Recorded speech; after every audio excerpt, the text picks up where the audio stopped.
Assalamualaikum warahmatullahi wabarakatuh. Apa kabar anak-anak? Semoga kalian semua dalam keadaan yang sehat walafiat.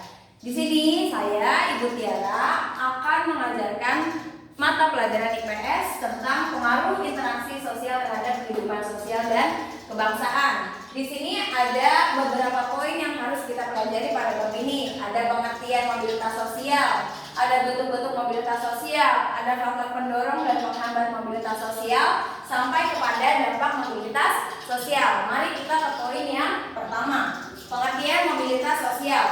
Mobilitas sosial adalah perpindahan posisi seseorang atau sekelompok orang dari lapisan yang satu ke lapisan yang lainnya, atau bisa dikatakan perubahan atau kenaikan status seseorang, bisa dari yang tinggi ke status yang rendah, atau sebaliknya bisa dari status rendah ke status yang lebih tinggi. Itu yang dinamakan mobilitas sosial. Kemudian bentuk-bentuk mobilitas sosial itu dibagi lagi menjadi dua. Yang pertama mobilitas vertikal dan yang kedua mobilitas horizontal. Mobilitas vertikal itu memiliki arti perpindahan seseorang atau kelompok dari suatu kedudukan sosial ke kedudukan sosial lain yang tidak sederajat. Nah, mobilitas vertikal dibagi menjadi dua. Ada mobilitas vertikal ke atas dan mobilitas vertikal ke bawah. Mobilitas vertikal ke atas atau social climbing. Ibu kasih contoh. Kalau mobilitas vertikal ke atas atau social climbing ini, misalnya kita ambil contoh, ada seorang guru yang sudah lama mengajar di suatu sekolah, misalnya mengajarnya selama 5 tahun. Dia dipindahkan ke sekolah lain dan dinaikkan jabatannya menjadi kepala sekolah. Nah, itu mobilitas vertikal ke atas atau social climbing. Yang kedua ada mobilitas vertikal ke bawah.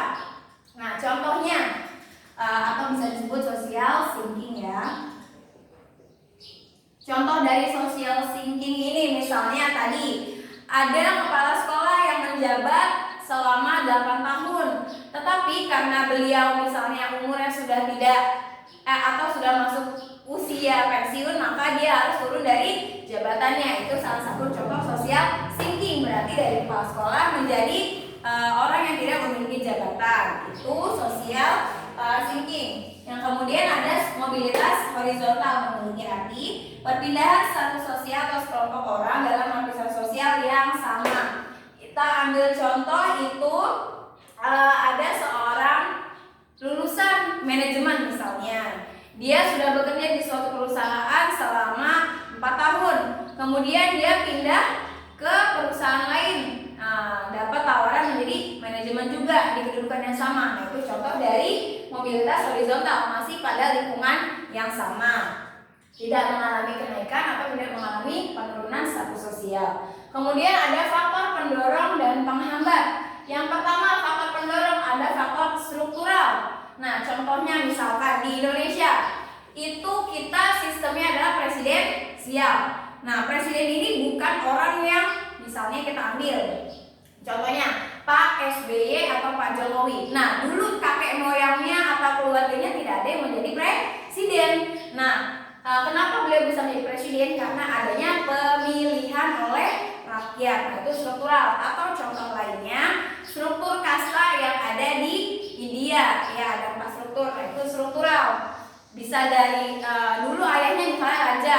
Nah, nanti si raja ini akan turun ke anaknya. Itu struktural, seperti itu. Kemudian ada faktor individu.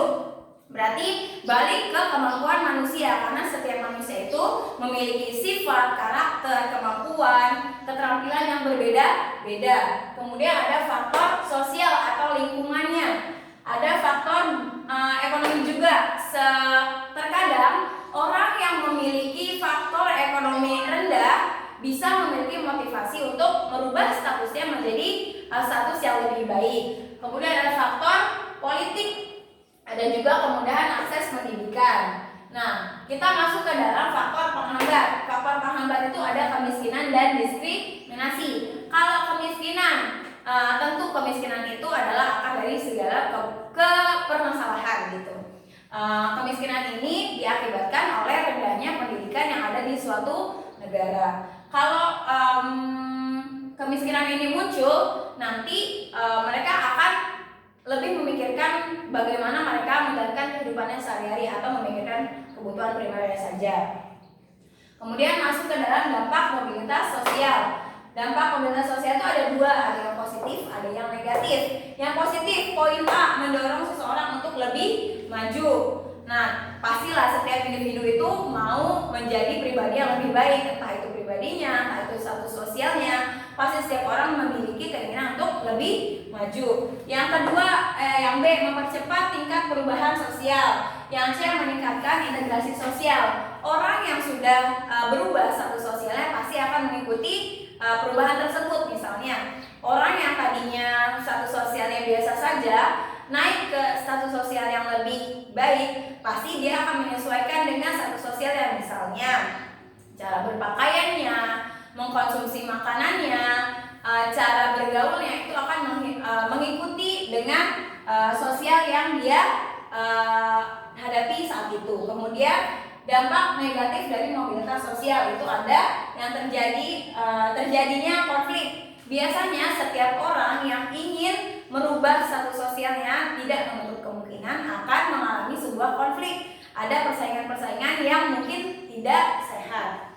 Yang B, gangguan psikologis. Nah, gangguan psikologis ini rentan biasanya kepada orang yang terkena PHK, orang yang bingung bagaimana mencari kerja, karena dia akan mendapatkan beban pikiran yang lebih. Nah, itu akan mengganggu gangguan psikologisnya. Nah, mungkin itu aja materi untuk hari ini. Untuk minggu depan akan Ibu jelaskan di Google Meet. Sekian dari Ibu, kurang lebihnya mohon maaf. Wassalamualaikum warahmatullahi wabarakatuh.